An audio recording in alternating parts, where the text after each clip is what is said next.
पर बैठे हैं अभी हम? कहां पर?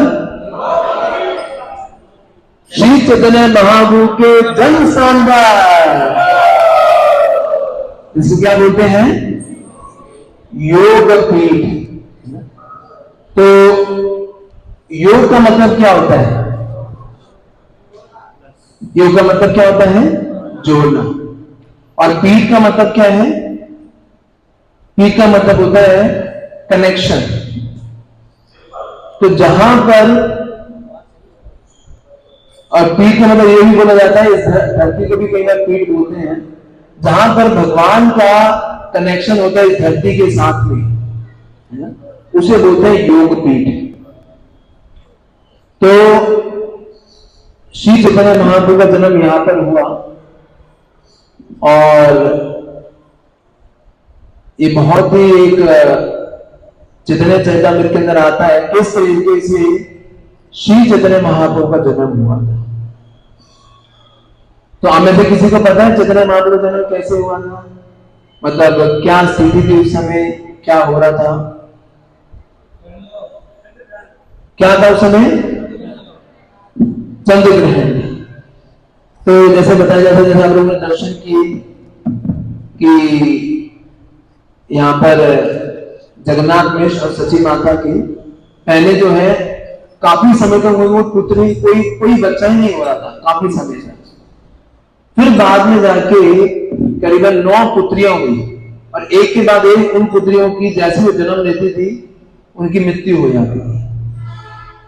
फिर बाद में एक बालक का जन्म हुआ जो कि बहुत ही सौम्य था, बहुत ही अच्छा था। उसका नाम रखा, क्योंकि जितने महाप्रभु के बड़े भाई थे उनका नाम था विश्वरूप। और फिर बाद में उसके बाद वो विश्वरूप जी थे, वो शुरू से विरक्त थे, और वो भी बहुत ही जल्दी उन्होंने संन्यास ले लिया था। तो उसके बाद जब ऐसी स्थिति आई कि जब पूरे जगत के अंदर, पूरे जैसे पूरा इलाका यहाँ पर क्या था, पूरे भारत के अंदर चंद्र ग्रहण लगा हुआ था, और इस एरिया में बहुत ही विजिबल था वो। और चंद्र ग्रहण के समय लोग क्या करते हैं जनरली? गंगा में जाके स्नान करते हैं। हम लोग कुछ समय पहले कुरुक्षेत्र में गए थे, ब्रह्म सरोवर एक जगह है, वहां पे बहुत इसकी मान्यता है, करीब एक साथ 1 लाख लोग वहां पे स्नान कर रहे थे सरोवर के अंदर। उसी तरीके से जस्ट हमारे पीछे उस तरफ वहां पे क्या है, गंगा जी है। तो जितने भी सारे लोग थे, जब चैतन्य महाप्रभु का विवाह होने वाला था, उस समय सभी लोग गंगा नदी में जाके क्या बोल रहे थे? हरि हरि। क्या बोल रहे थे? हरि हरि, हरि हरि, हरि हरि। तो इसका पूरा कोलाहल, हर जगह हरि हरि का, सब जगह भगवान के नाम का उच्चारण हो रहा। और उसके बीच में किसका जन्म हुआ? जो कि मायापुर के चंद्र में है, श्री चैतन्य महाप्रभु का। और वो जो इनका नाम था, जो अद्वैताचार्य की जो वाइफ थी सीता ठकरानी, उन्होंने बोला इसका नाम ऐसा रख दो कि यमराज भी सीधा लेके जाए, उसको ले जाते हुए इसको दिक्कत हो। तो उन्होंने इसका नाम क्या रख दिया? निमाई, कड़वा, कि यमराज भी सोचेगा मैं किसको लेके जाऊंगा। तो ऐसे करके उन्होंने इसका नाम रखा। और नीम के पेड़ के यहाँ पे, इसी पेड़ के नीचे जो आपने भी दर्शन किए, यहाँ पर श्री चैतन्य महाप्रभु का जन्म हुआ। और चैतन्य महाप्रभु ने इस जगह पर बहुत सारी सुंदर सुंदर लीलाएं करी। जैसे बचपन में ही चैतन्य महाप्रभु जब यहाँ पर थे तो एक सांप घर में आ गया। आपने सुना होगा चैतन्य चैतन्य के, चैतन्य भागवत में भी बहुत जगह आती है। और चैतन्य महाप्रभु सांप के साथ खेल रहे, सची माता यहाँ पर आए तो बोली ये क्या हो रहा है? और चैतन्य महाप्रभु को कोई डर नहीं है, कुछ नहीं है, वो उस सांप के साथ खेलने में लगे। ऐसी एक और लीला आती है यहाँ पर कि एक ब्राह्मण आया यहाँ पर, जो कि उसको कहीं आगे जाना था, तो यहाँ पे कुछ समय के लिए रुका। और जब वो यहाँ पे रुका तो वो भगवान के लिए कुछ भोग बना रहा था। भोग बनाते बनाते वो उसने देखा कि जैसे ही वो भगवान को भोग लगाता था, उसी समय वहां पे कौन आए थे? छोटे निमाई आए थे, और वो उस भोग को जूठा कर देते थे। तो ब्राह्मण का बड़ा डिस्टर्ब हो जाता था कि मैंने तो मुश्किल से भोग बनाया है और ये बच्चा आके इसको खराब कर रहा है। तो जो जगन्नाथ मिश्र से उन्होंने रिक्वेस्ट की कि आप दोबारा बनाइए, कोई दिक्कत नहीं है। तो वो ब्राह्मण दोबारा पूरा प्रिपरेशन करता है, दोबारा भोग लगाता है, और जैसे ही वो भोग लगा रहा होता है, उसमें कौन आए थे? उसी समय निमाई आए। तो वो ब्राह्मण बहुत ही एकदम गुस्सा आया था, वो प्रसाद नहीं मिल रहा है, इतनी देर से बाबा बनाया जा रहा है, भगवान को भोग लगा रहा है। तो वो सारे जो जगन्नाथ मिश्र होते हैं, निमाई को एक कमरे के अंदर बंद कर देते हैं, बोले अभी आएगा नहीं, आप उसे रिक्वेस्ट करते हैं आप कृपा करके क्या करो, दोबारा बनाओ। बोला लाजा बनाओ, आप कुछ वो देख लेना, साथ ही आएगा सीधा। तो तीसरी बार वो बनाते हैं, और तीसरी बार जब वो बनाते हैं, जब भोग लगा ही देते हैं, उस समय कौन आए थे? दोबारा निमाई आए थे। और वो ब्राह्मण अब तो बिल्कुल एकदम जैसे ना एकदम गुस्से में कि क्या है, बाबा मैं भोग लगा रहा हूं, बाबा तुम ऐसे बीच में आ जाते हो, ये कोई तरीका थोड़ी है। तो निमाई ने क्या बोला कि ये ब्राह्मण, तुम जिसको भोग लगा रहे हो मैं ही तो हूं। और चैतन्य महाप्रभु उस ब्राह्मण को अपना षड्भुज रूप दिखाते हैं। वो आगे हम जब जाएंगे वहां पर वो आपको षड्भुज देखने मिलेगा। षड्भुज रूप कैसे था कि दो हाथों में क्या पकड़ा था महाप्रभु ने? दो हाथों में पकड़ी थी बांसुरी, जो भगवान कृष्ण की थी, और दो हाथों में क्या था? एक में था तीर कमान और एक में था धनुष। ये किसका सिग्निफाई करता है? भगवान राम का। और दो हाथों में था, एक में था कमंडलू और एक में था दंड। ये कौन है? सन्यासी के रूप में श्री चैतन्य महाप्रभु। तो जब वो ब्राह्मण को दिखाया था, वो ब्राह्मण एकदम मूर्छित होकर गिर गया, और वो समझ गया और बोला ब्राह्मण को ये किसी को बता दो ना जो तुम्हें दिखाया मैंने। तो चैतन्य महाप्रभु ही क्या है? वही सारे अवतारों के शिरोमणि है। जैसे बोलते ना, सब अवतार सारा शिरोमणि केवल आनंद कंदा। बोलिए, सब अवतार सारा शिरोमणि केवल आनंद कंदा। तो ये श्री चैतन्य महाप्रभु है।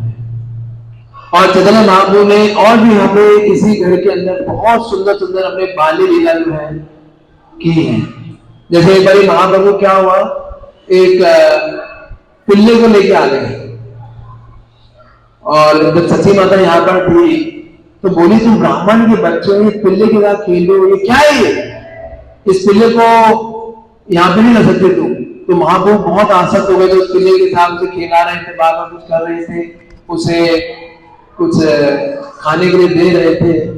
तो सची माता ने क्या किया, जब महाप्रभु बाहर गए थे, छोटे निमाई अपने गए थे, तो उस पिल्ले को खोल दिया कि भाई ये पिल्ला जो है हमारे घर में नहीं रह सकता, ये चले जाए।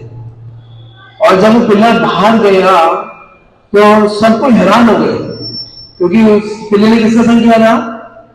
चैतन्य महाप्रभु का। वो पिल्ला जो है मार्केट प्लेस में जाके अपने दोनों हाथ ऊपर खड़े करके, है ना, जैसे मनुष्य भाषा में होता है वैसे बोला, हरे कृष्णा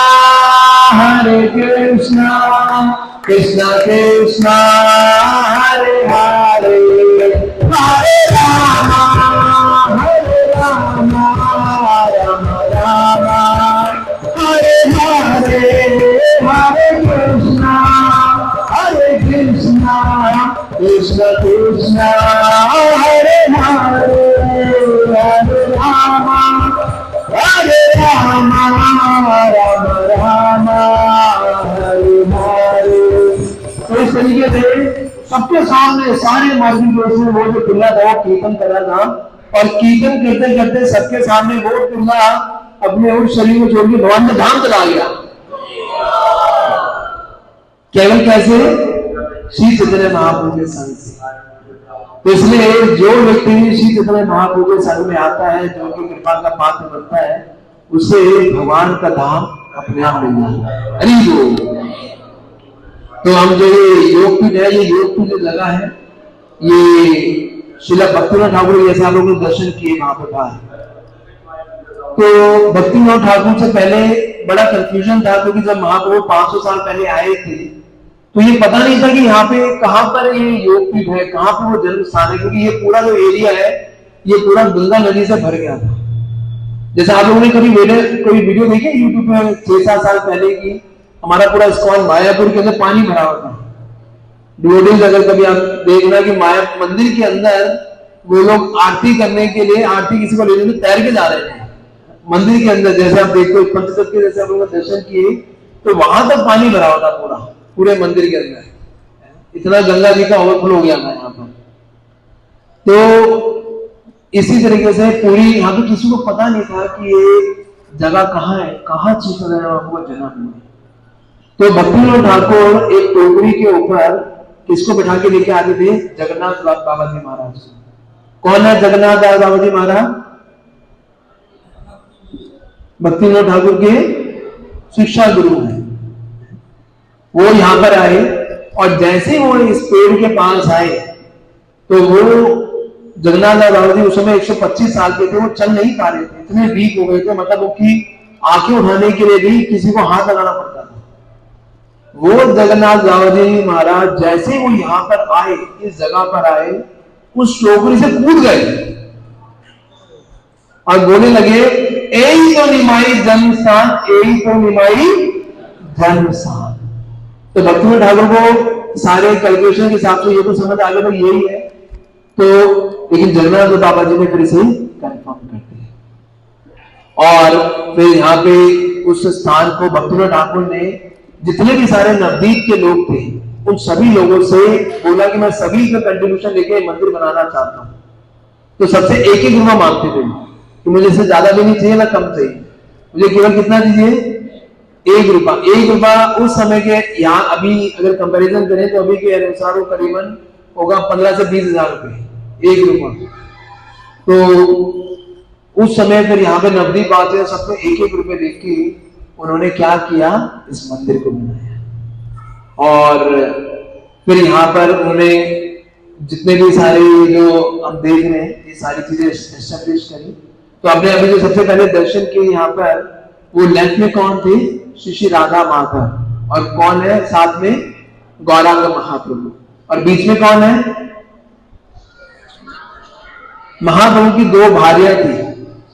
सबसे पहली कौन सी थी? लक्ष्मी प्रिया, जो कि 16 साल में जब वो महाप्रभु का उनका विवाह होगा और कुछ ही समय बाद उसको एक सर्प काटने से क्या हो गई थी? उसकी मृत्यु हो गई। फिर महाप्रभु ने दूसरा विवाह किया जिसका नाम क्या पड़ा?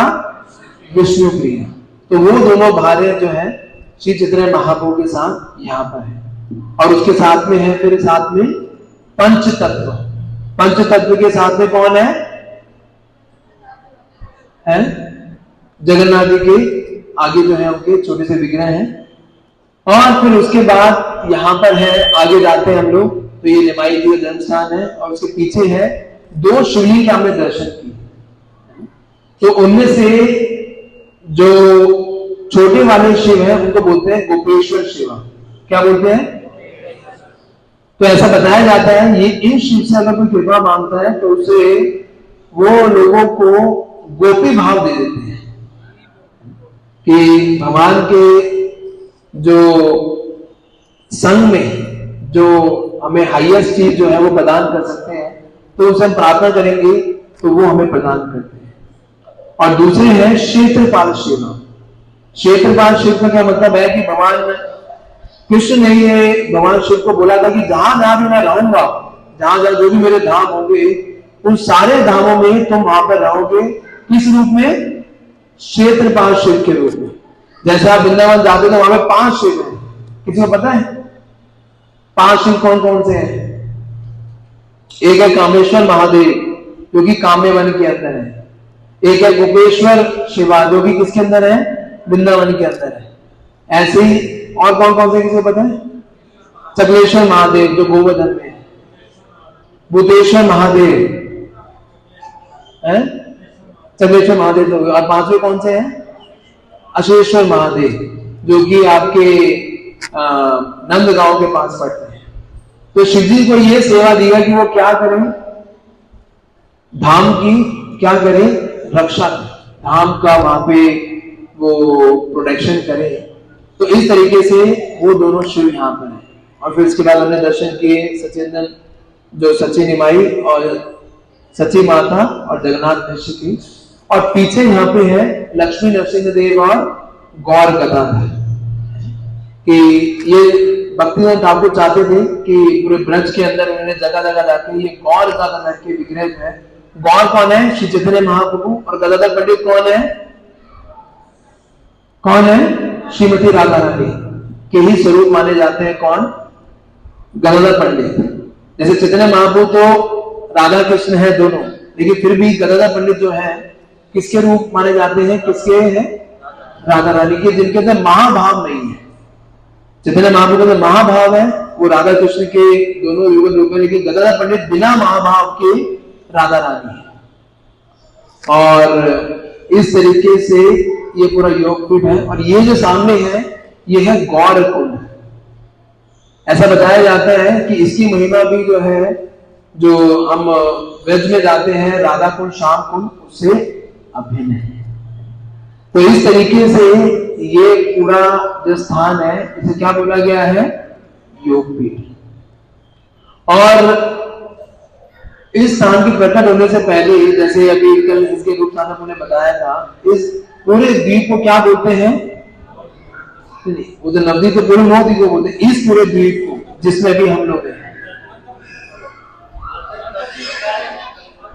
अंतर्द्वीप। अंतर्द्वीप क्यों बोलते हैं इस द्वीप को? तो बीच में तो बीच वाला द्वीप होना चाहिए था ना, अंतर्द्वीप क्यों बोला है? हाँ, ये तो हम लोगों ने करेक्ट बताया कि वो 9 द्वीपों के बीच में वाल है, कि सेंटर है, लेकिन इसको अंतर्द्वीप क्यों बोलते हैं? क्योंकि प्रभु जी ने पूरा पास टाइम बताया था कि जब ब्रह्मा जी ने क्या की थी, एक ब्रह्म विमोहन लीला, तो एक बार उन्होंने देखा कि भगवान ने किसका वध कर दिया है, कौन से असुर को वो भगवान ने मारा था जब ब्रह्मा जी ने लीला करी थी? अघासुर को। अघासुर कैसे आया था? किस रूप में आया था अघासुर? एक ड्रैगन है ना, एक अजगर के रूप में वो आया था, बहुत ही विशाल था। और जब भगवान ने, जब ब्रह्मा जी ने देखा कि ये 7 साल का बच्चा किसने इतने बड़े ड्रैगन को मार दिया, तो उसको ब्रह्मा जी को बड़ा अजीब सा लगा, ऐसे कैसे कि ये 7 साल का बच्चा कैसे मार सकता है। और उन्होंने देखा कि भगवान क्या कर रहे हैं, अपने ग्वाल वालों के साथ बैठे हैं और ग्वाल वालों के साथ बैठ के क्या कर रहे हैं, एक दूसरे का झूठा खा रहे हैं। बोले ये तो हुआ नहीं हो सकते कि झूठे कैसे खा सकते हैं किसी का, और बच्चे उनके साथ मजाक कर रहे हैं। जैसे जो मधु मंगल था, उसने बोला कृष्ण को, कृष्ण मुंह खोलो मुंह खोलो मुंह खोलो, है ना। कृष्ण के मुंह में वो क्या डालने वाले थे? रसगुल्ला दिखाया और वो डालने वाले थे। और जैसे कृष्ण ने मुंह खोला, उन्होंने उनके मुंह में क्या डाल दिया? एक फ्लावर डाल दिया। और कृष्ण जैसे चबाया, बोले ये जो बड़ा खट्टा है, ये जो बड़ा कड़वा है। तो सारे ग्वालपाल को देख के क्या थे, वो सारे हंसने लग गए। तो ब्रह्मा जी ने जब इस तरीके से देखा कि ये कैसे भगवान हो सकते हैं, मैंने जो नारायण जी को देखा था वो इतने महान है, सब उनकी इतने रिस्पेक्ट करे थे, ये तो भगवान नहीं हो सकते। तो ब्रह्मा जी ने सोचा मैं टेस्ट करता हूं। क्या टेस्ट किया उन्होंने? जितने भी सारे ग्वालपाल थे और जितने भी सारे बछड़े थे, ब्रह्मा जी उसको क्या करा, उनको चुरा के ले गए। अब बोलता हूं, अब देखता हूं ये क्या करें। और भगवान कृष्ण ने क्या किया? फिर क्या किया था? अपना विस्तार करके क्या किया कि जितने सारे गाय थे उतने सारे बछड़े बन गए, और जितने भी सारे ग्वालपाल थे, कृष्ण ने अपना विस्तार किया और वो सारे अलग अलग ग्वालपाल बन गए। देखिए सब लेते कृष्ण है ना, कृष्ण ने बड़ा लेकिन लेते कृष्ण ने बड़ा अच्छा उन्होंने दिखाया किस तरीके से कृष्ण अपने आप को क्या किया, विस्तार किया। और जब ऐसा हुआ तो ब्रह्मा जी एकदम विविल्डर हो गए। ब्रह्मा जी ने जब विविल्डर हो गए तो ब्रह्मा जी को बहुत ही गिलानी है। ब्रह्मा जी ने बोला कि मैंने ऐसा कैसे कर दिया, मैं अपने प्रभु को भूल कैसे गया? जिन प्रभु ने मेरी उत्पत्ति करी है उन प्रभु को मैं भूल गया। उनके बारे में भूल गया मैं कि जिन्होंने मेरे को जिनके नेवल से, जिनके क्या बोलते हैं, सूंड से मैं एक तरह से मैं उत्पन्न हुआ, नाभि से, उन भगवान को मैं भूल गया। ऐसा कैसे? तो ब्रह्मा जी को बहुत ही गिलानी हो रही थी, और गिलानी होने के बाद जब भगवान को माफ भी कर देते हैं तो ब्रह्मा जी क्या करते हैं, इधर आते हैं, क्योंकि उनको पता था कि बहुत ही जल्द यहां पर कौन आने वाले हैं, गौरांग महाप्रभु आने वाले, श्री चैतन्य महाप्रभु। तो ब्रह्मा जी आते हैं इस धाम के अंदर, और वो क्या चयन करते हैं, क्या बोलते हैं वो, गौरंगा। सभी की आवाज नहीं आई, गौरंगा गौरंगा गौरंगा गौरंगा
तो इस तरह से आगे वो क्या करने लगे, यहाँ पे वो भजन करने लगे किस नाम का।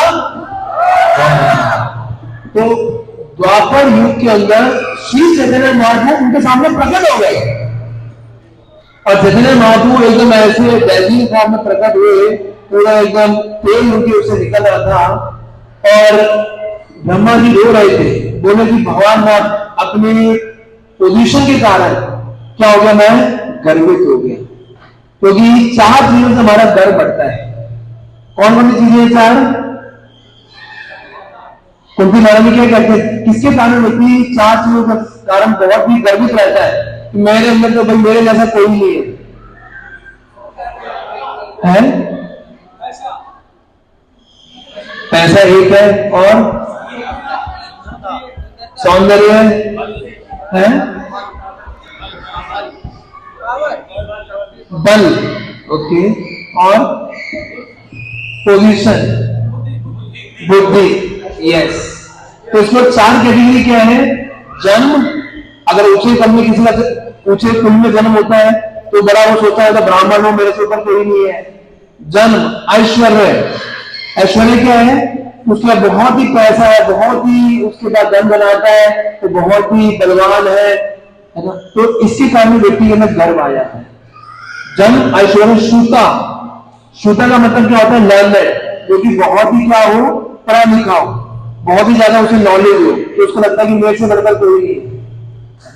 और दूसरा लास्ट क्या है, श्रीभी। श्रीभी मतलब जो बहुत ही सुंदर होता है, उस व्यक्ति को भी बहुत जल्दी क्या आ जाता है, गर्व होना। तो ब्रह्मा जी को भी ऐश्वर्य का, तो मैं देखो, मैं तो पूरे जगत मेरे ऐसे घूमता, मेरे हाथ में, मैंने ही बनाया सब कुछ, है ना, कौन है यहाँ पे जो है ना मेरे से आगे बढ़कर होगा, तो उनको भी गर्व हो गया अपनी पोजीशन का। और जब ऐसा गर्व हुआ तो फिर उन्होंने क्या किया, भगवान के प्रति इस तरह से वो लीला हुई। तो चैतन्य महाप्रभु ने बोला कि भगवान मेरे अंदर ऐसा ये प्राइड का, ये जो अहंकार है मेरा, जो इतना ज्यादा मेरे अंदर ये मान की इच्छा और ये सब कुछ के कारण ये सब अपराध हुआ, मुझे ऐसा कुछ कीजिए कि मेरे मुंह से सब चीजें चली जाए। तो चैतन्य महाप्रभु ने उनको बोला कि जब मैं नजदीक में अपरत होऊंगा तो तुम भी ही मेरे साथ मेरे संगीगण बनोगे, और तुम्हारा जन्म किसमें होगा, एक यवन परिवार में जन्म होगा। यवन मतलब यवन क्या होता है? एक निकृष्ट जाति में तुम्हारा जन्म होगा और तुम क्या करोगे वहां पर, लेकिन मेरी कृपा से तुम क्या करोगे, दिन रात इस नाम का जप करोगे। कौन से नाम का? हरे कृष्णा कृष्णा कृष्णा हरे हरे, हरे राम राम राम हरे हरे। और तुम्हारा नाम क्या होगा? तुम्हारा नाम होगा हरिदास ठाकुर। तो जो हरिदास ठाकुर है वो कौन है?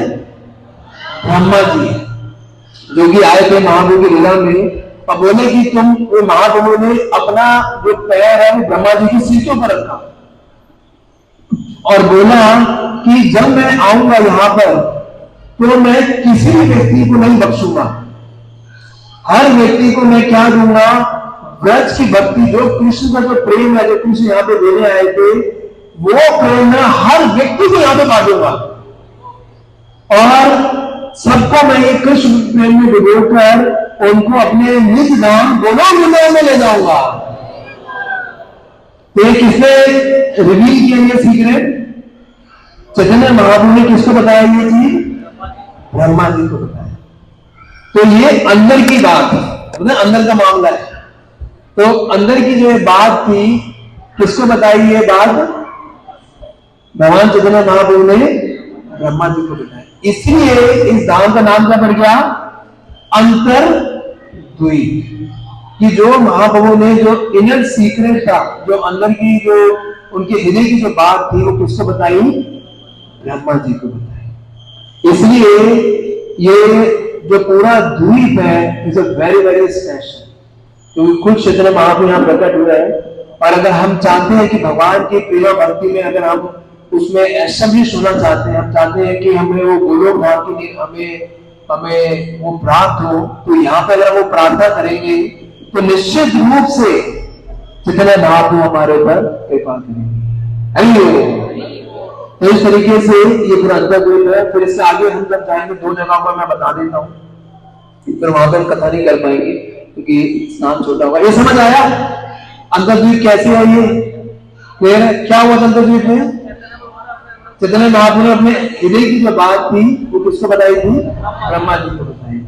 और यही पे चैतन्य महाप्रभु योगकुंड है। अब इसके आगे ये तो थे महाप्रभु के बाल्य लीला यहाँ पे, उसके बाद जो ये जो हम हरे कृष्णामृत करते हैं, ये पूरा संकीर्तन आंदोलन जो चालू हुआ, इसके आगे एक जगह है जिसका नाम क्या है?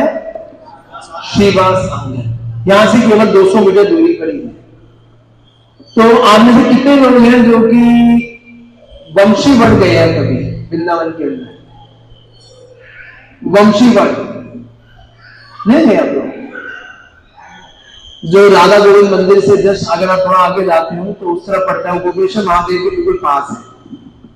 तो वो वंशीवट वो जगह है जहां भगवान ने सबसे पहले रास रचाया था वृंदावन के अंदर।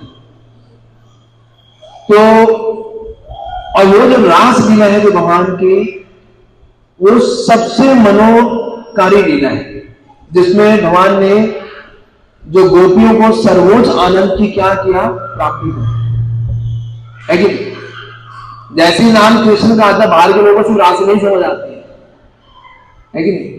उनको वो बहुत फेमस एक कोड भी है ना, कृष्ण करे तो रास लीला, सबको पता है। उसके बाद तो कृष्ण ने वो जो रास लीला का जो आनंद था, वही आनंद श्री चैतन्य महाप्रभु ने उसी तरीके का मनोभाव वो प्रकट किया, कैसे अपने भक्तों को वो आनंद प्रदान किया। कहां पर वो किया? श्रीवास आंगन। और श्रीवास आंगन के अंदर रात को ये पार्टी होती थी, जैसे लोग अपने घरों में करते हैं ना, कोई पार्टी में रात को उसको होती है, वो पूरी रात भर चलती है। फिर भी लोग उसके लिए क्या करना पड़ता है लोगों को पार्टी करने के लिए? कुछ मेडिसिन लेनी पड़ती है ताकि वो उस पार्टी में कामयाब रहे, है कि नहीं? फिर वो पार्टी होती है, वो भी कुछ समय के लिए व्यक्ति कर पाता है, उसके बाद फिर वो चला जाता है। लेकिन महाप्रभु ने वो जो पार्टी करी, उसमें वो था दिव्य आनंद, भक्त सोते नहीं थे पूरी रात को, और पूरी रात भर क्या होता था, हरे कृष्णा कृष्ण कृष्णा हरे हरे, हरे राम राम हरे हरे, हरे कृष्ण। बोलिए आवाज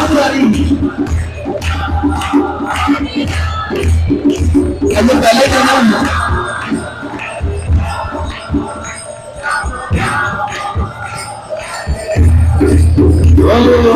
गोविंद बोलो हरि गोपाल बोलो, गोविंद बोलो हरि गोपाल बोलो,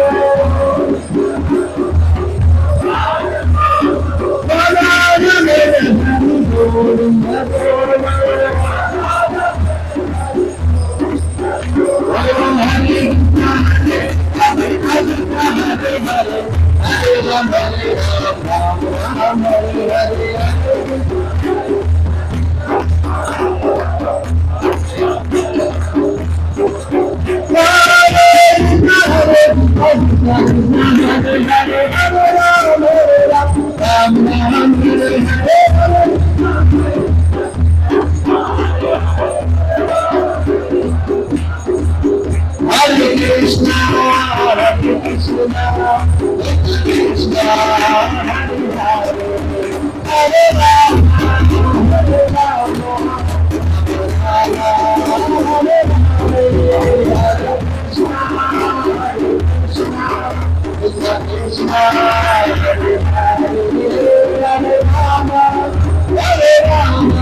हम आगे करेंगे कीर्तन, लेकिन अभी थोड़ा बैठना पड़ेगा आप लोग कथा के लिए। तो ऐसे ही वो कीर्तन हो रहा था, और कीर्तन करते हुए वहां पे कौन आ गए, कुछ ब्राह्मण लोग आ गए और बोले हम भी करेंगे कीर्तन, हम भी डांस करेंगे। लेकिन महाप्रभु ने ऊपर एंट्री, तो ब्राह्मण लोगों को बड़ा गुस्सा आ गया, बोले हमें एंट्री नहीं दी आपने। अभी जाके किसको कंप्लेंट करते हैं, चांद काजी को कंप्लेंट करते हैं। और उन्होंने बोला चांद काजी को, चांद काजी ये जो चैतन्य महाप्रभु और ये जो निमाई इन्होंने संकीर्तन चालू किया है ये अवैध है, हमारे धर्म में ऐसा कोई नाचने गाने का कोई नियम नहीं है। ये लोग पता नहीं रात को क्या करते हैं, अवैध संग करते हैं, उल्टे सीधे कार्य करते हैं, आप ये बंद कराओ। किसने बंद कराने को बोला, ब्राह्मणों ने। ब्राह्मण लोगों ने हिंदू लोगों के जो कि महाप्रभु के लोगों के ऊपर ये कंप्लेंट कर दिया, मुस्लिम राजा को चांद काजी को भी आगे बंद करो। केवल किस लिए है? उनको एंट्री नहीं मिली। कभी कभी होता है हमारे मंदिरों में भी प्रसादन का डिस्ट्रीब्यूट हो रहा था, कभी किसी भक्त को प्रसाद ना मिले, बोले पीछे जाके खड़े हो जाओ, है ना। तो वो बहुत कलेश बताए थे कभी कभी, है ना, कि सब बेकार है, सब मैनेजमेंट बेकार है, यहाँ पे कुछ नहीं है। तो ऐसे ही कभी कभी होता है। तो ब्राह्मणों ने भी क्या किया, ये बोला कि जाके इसको बंद करो। तो चांद काजी ने अपने दूतों को भेजा, और दूतों को जैसे वो लेके आए और वो यहाँ पे है, उन्होंने क्या करा, जो जब महाप्रभु के भक्त कीर्तन कर रहे थे, कीर्तन करते करते उन्होंने मृदंग उठाया और मृदंग को दे के मारा, मृदंग तोड़ दिया पूरा, उसे चकनाचूर कर दिया। वो टूटा मृदंग हम देखेंगे वहां पर। इसलिए इस जगह का नाम क्या है, खोल भंग डोल। क्या है, खोल मतलब क्या होता है, मृदंग। मृदंग को खोल होता है कि बीच में खोल वो होता है ना, खाली होता है। खोल भंग कि वहां पे उसे क्या किया गया, उसको तोड़ा गया। और जब चैतन्य महाप्रभु को ये बात पता लगी तो महाप्रभु को इतना क्रोध आया, बोले चांद काजी की ये हिम्मत कि उसने मेरे भक्तों का मृदंग तोड़ दिया। महाप्रभु ने उसी समय बोला अब हम नहीं रहने देंगे यहाँ पे लोगों को। जितने भी सारे लोग थे नवद्वीप के अंदर, पूरे जगह जगह से ऐसे बताया जाता है देवता भी उतर के आ गए। और महाप्रभु ने बोला कि अब इस चांद काजी की खैर नहीं, सबको बोला मशाल लेके आओ। और सभी लोग रात को, यहाँ पे बताया जाता है इस नवद्वीप किसी जगह से करीबन 1 लाख से ऊपर ज्यादा लोग दिन में अनाउंस किया, रात को 1 लाख लोग इकट्ठे हो गए मशाल लेकर, और सब चांद काजी के पास गए और बोले चांद काजी बाहर निकलो, चांद काजी मुर्दाबाद, चांद काजी बाहर निकलो, ऐसे करके नारे लगाने लगे। और जैसे चांद काजी वहां पे गया, उसको पता लगा कि वहां पे उसको पता कि चैतन्य महाप्रभु अपने लोगों के साथ आ गए हैं, तो चांद काजी डर गया, बोला ये तो। और फिर चांद काजी क्या हुआ, चैतन्य महाप्रभु को बुलाया, उसने अपने रूम में लेके गया, बोला निमाई तुम क्या हो, मेरे भतीजे हो, भतीजे नहीं भांजे, भांजे हो मेरे, तुम्हारे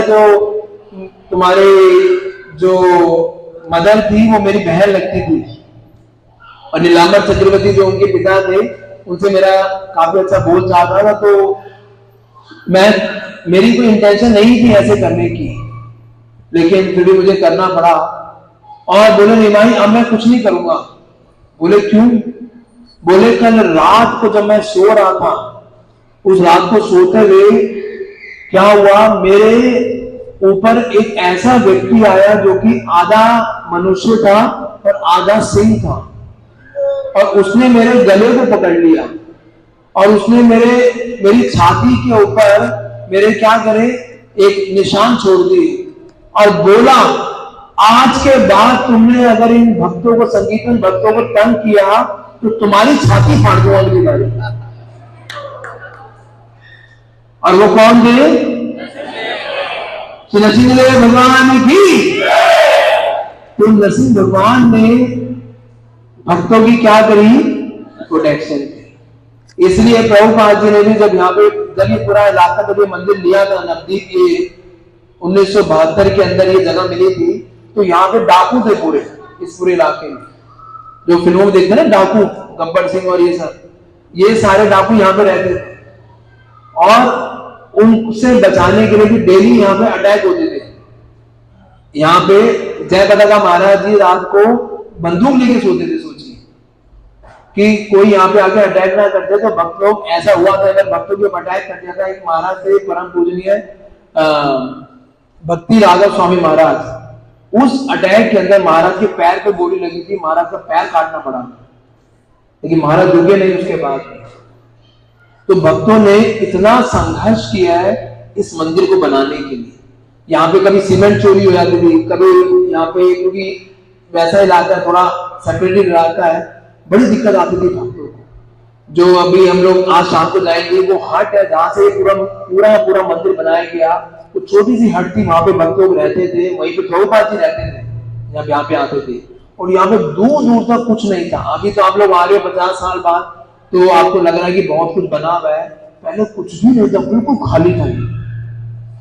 केवल इसलिए भक्तों को रहते थे क्योंकि ये धाम है, प्रभुपाद जी की इच्छा है, और बड़ी सारी दिक्कतें आती थी भक्तों को यहाँ पे कोई भी चीज बनाने के लिए। और बंगाल की जो गवर्नमेंट थी बिल्कुल भी सपोर्टिव नहीं थी, लेकिन भक्तों ने संघर्ष किया इस धाम को बनाने के लिए।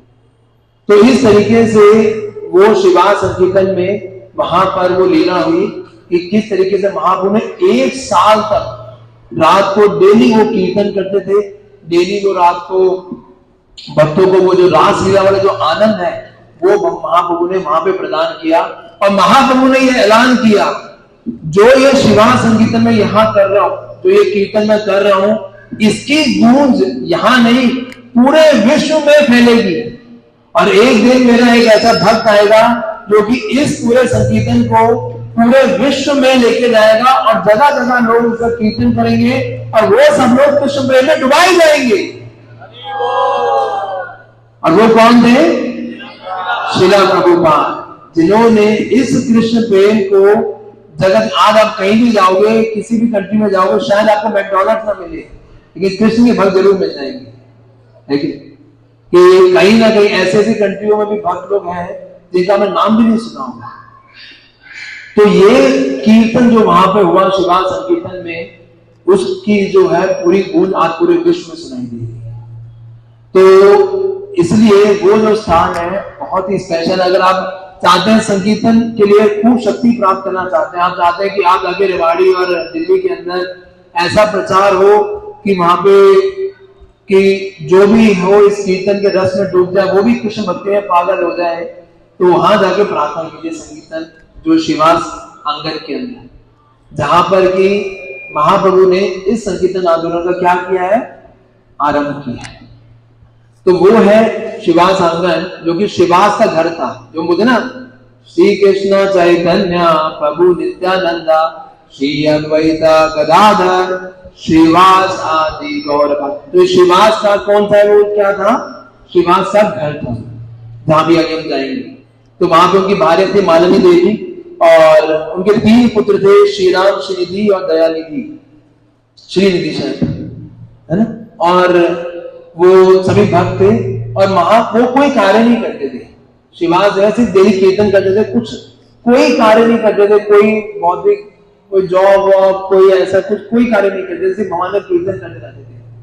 तो महाप्रभु ने बोला, शिवास तुम्हारा घर कैसे चलेगा, तुम कोई कार्य तो करते नहीं हो, तो तुम अपनी लाइवलीहुड कैसे कर पाते हो। तो शिवास ने पता क्या बोला, किसको आइडिया शिवास ने क्या बोला था। शिवास ने बोला, क्या बोला, 3 बार बजाइए, बजाइए।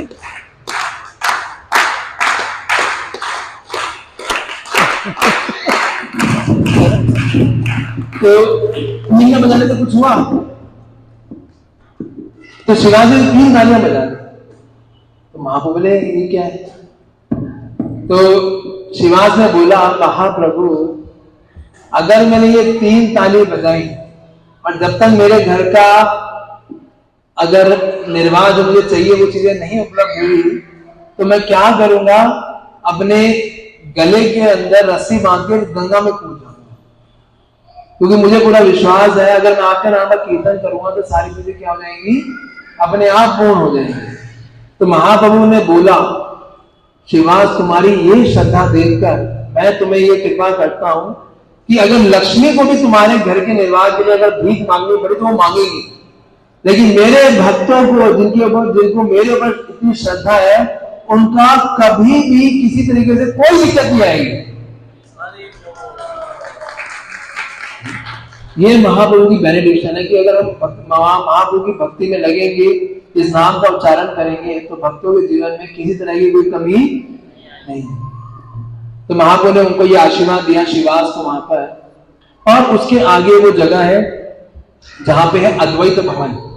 अद्वैत भवन वो जगह है जहां पर अद्वैताचार्य ने क्या किया था, अद्वैताचार्य ने आह्वान किया था किसका, श्री चैतन्य महाप्रभु। तो महाप्रभु शालिग्राम शिला है जहां पर जो कि जिनको अद्वैत आचार्य डेली क्या अर्पित करते थे, तुलसी और गंगा जल, और उनको तुलसी के साथ चंदन लगा के शालिग्राम को लगाते थे। और उस समय नवदीप की स्थिति बहुत ही बेकार थी। यहाँ पे बहुत सारे बड़े एस्ट्रोलॉजर्स थे, बहुत सारे ऐसे लोग थे जो कि अलग अलग तरह को प्रस्तुत कर रहे थे, ये नहीं बता रहे थे कि रियल भगवान कौन है, कैसे कृष्ण की भक्ति की जाए, कोई रियल फिलॉसफी का यहाँ पे प्रचार नहीं। तो इसलिए अद्वैताचार्य प्रार्थना करते थे कि हे भगवान, हे दीन बंधु, कृपा करके आप क्या कीजिए, इस जरा धाम पे प्रकट होइए ताकि यहाँ के लोगों क्या हो सके, उद्धार हो सके। तो उनकी प्रार्थना को सुनकर कौन प्रकट हो गए, श्री चैतन्य महाप्रभु। तो आप लोग चाहते हो दोबारा भगवान को बुलाना, या बोले बहुत हो गया यार, इतना है, अब इतना हाथ हो गए, भगवान बार बार क्या बुलाने की जरूरत है, हम अपने जीवन में खुश हैं। चाहते हैं नहीं चाहते, आवाज ऐसी लग रही है जैसे अभी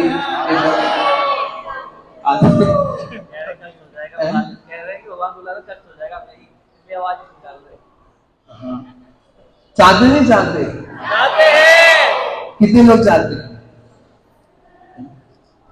सच्ची बताओ। तो उसके लिए आपको क्या करना पड़ेगा, कैसे भवन अवतरण होंगे, उसके लिए आपको प्रार्थना करनी पड़ेगी भगवान से। और हमारी प्रार्थना करने का तरीका क्या है, हरे कृष्णा कृष्णा कृष्णा हरे हरे, हरे राम राम राम हरे हरे। तो ये प्रार्थना तो करनी पड़ेगी, ठीक है। और उसके बाद फिर चैतन्य महाप्रभु, फिर उसके साथ में ही आगे है जगह जो है श्री चैतन्य मठ। श्री चैतन्य मठ में क्या है, वो भी बहुत ही एक स्पेशल स्थान है, जो कि जैसे हमारे पूरे के पूरे इस्कॉन का हेडक्वार्टर मायापुर है, ऐसे ही पूरे गौड़िया मठ का जो हेडक्वार्टर है वो क्या है, चैतन्य मठ। और उस चैतन्य मठ के अंदर श्रीला भक्ति सिद्धांत सरस्वती ठाकुर ने जब वो प्रचार करने वाले थे 1912 के अंदर, उन्होंने वहां बैठ के प्रचार करने से पहले शक्ति चाहिए होती है, चाहिए होती है, नहीं चाहिए होती है। जब हम प्रचार करें, हमारी वाणी के अंदर वो शक्ति हो कि हम किसी के हृदय को चेंज कर पाए, किसी के हृदय में कृष्ण को स्थापित कर पाए, उसके लिए कुछ तपस्या नहीं पड़ती है।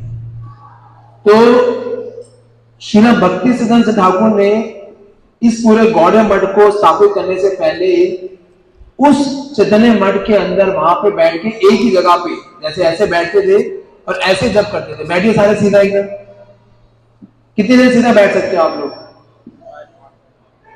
अभी 1 मिनट में सब इधर उधर डोलने लगेंगे, है कि ऐसे बिल्कुल सीधा बैठिए, एकदम सीधा ऐसे करिए, हाथ ऐसे कर सकते हो, ऐसे करके।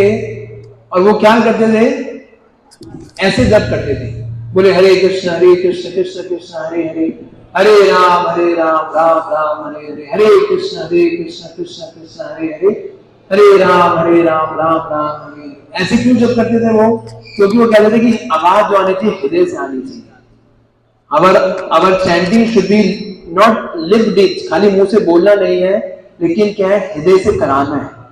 चैंटिंग आप रैली में अगर मजाक करना चाहते हो, चैंटिंग में रैली में आप रैलिश चाहते हो कि माला ऐसी ना हो कि बस खाली बस इसको ऐसी जगह पूरी करने का, ऐसी जगह छुपा के रखो दोबारा देखना ना पड़े, है ना। हमारे साथ यही होता है ना, 16 माला खत्म होने से जस्ट उधर कब खत्म होगी, और उसको ऐसी जगह छुपा के रख दो, कल देखेंगे इसे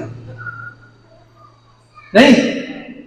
लेकिन अगर आप रियली चैंटिंग को रैलिश करना चाहते हो तो चैंटिंग करते हुए क्या करो, हृदय से भगवान से प्रार्थना करो कि भगवान कब मुझे आपके दर्शन होंगे। वो विरह की भावना से जब व्यक्ति हृदय से वो जप करेगा, तब वो उस जप के अंदर पूरा अपने मन को एब्जॉर्ब कर पाएगा। परम पूज्य सच्चिदानंद स्वामी महाराज कहते हैं कि आप रियली अगर जप में अपना मन लगाना चाहते हो तो हमेशा जप में ये फील करो कि कब मुझे राधा कृष्ण के दर्शन होंगे। You should feel the separation from Radha and Krishna, क्योंकि हरे कौन है, श्रीमती राधा रानी, और कृष्ण कौन है, परम पुरुषोत्तम भगवान। तो कब ये हमें भगवान के दर्शन होंगे, इस मूड के साथ, इस फीलिंग के साथ क्या करना चाहिए, हमें जप करना चाहिए कि हे राधा कृष्ण कब मुझे आप दर्शन देंगे, कब मुझे आपके वो नित्य सेवा में लगाएंगे। तब आप देखेंगे आपका मन जो है अपने आप कृष्ण नाम में एब्जॉर्ब हो जाएगा। तो इस भावना से श्रीला भक्तिवेदांत ठाकुर ने वहां पे बैठ के 11 साल तक एक ही जगह बैठकर डेली 192 माला का जप किया। 1 बिलियन नेम्स, 100 करोड़ नाम वहां पे उन्होंने जप किए। और वो जप करने के बाद फिर वो जब वो निकले तो पूरे विश्व के अंदर आज उसी की गूंज फैल रही है। कैसे पहले उन्होंने तो खाली भारत में प्रचार किया, लेकिन उन्होंने किसको भक्त बनाया, श्रीला प्रभुपाद, जिसके कारण आज हम लोग यहाँ पे बैठे हैं। नहीं तो आप लोगों ने किसी ने सोचा था कभी मायापुर आओगे? Have you ever thought in your life? आप लोग इसमें लोग प्लान बनाते हैं, हम लोग स्विट्जरलैंड जाएंगे, हम लोग है ना कहीं सिंगापुर जाएंगे, घूमने जाएंगे, ऐसी जगहों पे जाएंगे, या दिल्ली इंडिया में था ऊटी जाएंगे, दार्जिलिंग जाएंगे, ऐसी जगह सोचते हैं। कभी सोचा था मायापुर धाम में आके बैठेंगे?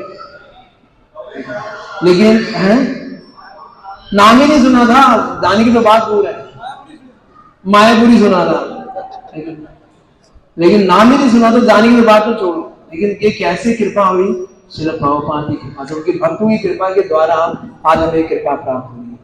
तो श्रील भक्तिवेदांत ठाकुर ने वहां पे, और वहीं पे उनकी पूर्ण समाधि है। 3 तरीके की समाधि होती है। एक होती है जहां पे बॉडी को रखा जाता है, जैसे आपने अभी परम पूज्य गोपाल गोस्वामी महाराज जी को देखा होगा, उनकी बॉडी को कहां रखा गया, वृंदावन में गौशाला में। लेकिन उनकी जो जगह जगह पुष्प समाधि बनाई जा रही है। जैसे अभी यूएसए में आपने देखा होगा मैसेज आया, यूएसए में एक जगह बाल्टीमोर, वहां पे महाराज की पुष्प समाधि बनाई है। महाराज ने जो लास्ट समय पे जो पुष्प पाने हुए थे, उन पुष्प को जाके वहां पे क्या करते हैं, समाधि दी जाती है। उसी तरीके से भक्ति सिद्धांत ठाकुर की जो एक्चुअल समाधि है, जहां पे उनकी बॉडी को रखा गया, वो कहां पे है? ये चैतन्य मठ।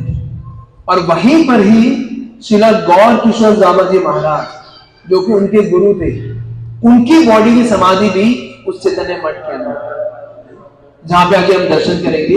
और वहीं पे गोवर्धन है, वहीं पे राधा कुंड है, वहीं पे श्याम कुंड है। और अगर कोई बताया जाता है, अगर हम लोग वहां पे जाके ये प्रार्थना करते हैं, रामकुंड, ये श्याम कुंड और राधा कुंड की अगर हम आचमन लेते हैं, तो हमें वही फल मिलेगा जो वृंदावन में राधा कुंड में जाके फल मिलेगा। तो इसलिए नवदीप के अंदर सारे धाम है। और उसके बाद जब दर्शन करके वापस आएंगे तो हम एक घर में जाएंगे जिसका नाम है मुरारी गुप्त घर, मुरारी गुप्त हाउस। जहां जो मुरारी गुप्त कौन है? मुरारी गुप्त है श्री चैतन्य महाप्रभु की लीला में, कृष्ण लीला में, राम लीला में क्या थे ये मुरारी गुप्त? हनुमान जी के अवतार थे। तो जब मुरारी गुप्त को महाप्रभु ने बोला कि आपसे अभी राम नाम मत लिया करो, आप क्या किया करो? ये हरे कृष्ण नाम किया करो। तो जब मुरारी गुप्त से ये रहा नहीं गया और उन्होंने देखा कि मैं तो सिर्फ राम का नाम ही ले सकता हूँ, मेरी अटैचमेंट किसके प्रति है? मेरे रघुनंदन के प्रति है ना। वो कहते हैं ना, एक बहुत फेमस अभी एक भजन आया था, ये मंगल भवन अमंगल हारी दशरथ अजर बिहारी राम सिया राम जय जय राम, राम सिया राम जय जय राम। तो इस तरीके से उनके मन में हमेशा क्या चलते रहता था? ये भगवान राम का भजन चलता था। उन्होंने बोला मैं नहीं कर सकता, महाप्रभु की आज्ञा है कि मैं हरे कृष्ण नाम करूं। तो उन्होंने बोला कि मैं क्या करूंगा, मैं अब आत्महत्या कर लेता हूं क्योंकि मैं महाप्रभु की आज्ञा पालन नहीं कर पा रहा। तो जब चैतन्य महाप्रभु को यह पता लगा तो चैतन्य महाप्रभु के पास गए और बोले कि मुरारी, तुम जो करने वाले हो मुझे पता है, और मैं तुम्हारा क्या ले रहा था? क्या ले रहा था? तुम्हारी परीक्षा ले रहा था, तुम्हारा टेस्ट ले रहा था। मैं देखना चाहता था तुम्हारे रघुनंदन के प्रति, भगवान राम के प्रति कितनी आसक्ति है। और महाप्रभु ने बोला कि मुरारी, तुम पिछले जन्म में कौन थे? तुम वही हनुमान हो जो राम लीला में तुमने जिसके पूरे गदा उठा के पूरे जो क्या कर दिया था, पूरे समुद्र को लांग गए थे। वही हनुमान जो हो तुम कौन हो? इस मुरारी के रूप में यहाँ पे प्रकट हुई। तो महाप्रभु ने उनको ये बताया और फिर मुरारी गुप्त ने महाप्रभु के चरणों की वंदना करी और फिर वो अपने उन्हीं रघुनंदन की भक्ति में लगे। आज हम लोग जाएंगे, वहां पे दर्शन करेंगे। वहां पे सीताराम लक्ष्मण हनुमान जी की बहुत ही सुंदर विग्रह है और वहां पे हम दर्शन करेंगे। ठीक है, समझ आया? कहां जाएंगे अभी हम लोग? कहां जाएंगे इसके बाद? शिवास आंगन, फिर अद्वैत भवन, फिर चैतन्य मठ और उसके बाद मुरारी गुप्त। फिर उसके बाद वापस back home, back to Gita Bhawan, जहां पर कि हमारा फिर ब्रेकफास्ट करेंगे। ठीक है, चले? तो वहां जाके हम लोग कीर्तन करेंगे और शिवा संकीर्तन में भी, शिवास आंगन में थोड़ा देर कीर्तन करते हुए हम फटाफट दर्शन करते हुए और कहीं बैठेंगे नहीं, अब कीर्तन ही करेंगे और फिर वापस हम लोग उस स्थान में पहुंच जाएंगे। हरे कृष्णा।